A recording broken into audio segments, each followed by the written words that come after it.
6 মাস পর কিশোরগঞ্জের ঐতিহাসিক পাগলা মসজিদের 13 লোহার দান বাক্স খোলা হয়েছে।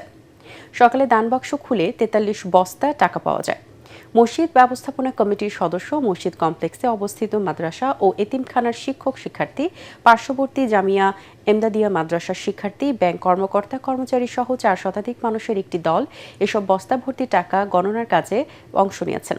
3 মাস পর দান বাক্সগুলো খোলা হলেও এবার বিভিন্ন কারণে 6 মাস পর দান বাক্স খোলা হয়। এ কারণে এবার নতুন করে বসানো হয়েছে আরও 2টি দান বাক্স।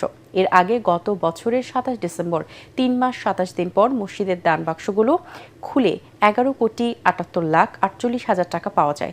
এছাড়াও পাওয়া গিয়েছিল বিপুল পরিমাণ বৈদেশিক মুদ্রা ও স্বর্ণালংকার।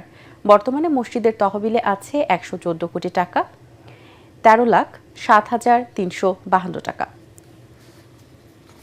এখানে স্থায়ী 10টি সিন্দুক এবং অস্থায়ী 3টি ট্রাঙ্ক দান বাক্স হিসেবে ব্যবহার করা হয়, যা পুরোপুরি পরিপূর্ণ হয়ে যায় আজকে খোলা হলো। এখানে আমরা 43 বস্তা টাকা পেয়েছি এবং আমাদের গণনা কার্যক্রম শুরু হয়েছে।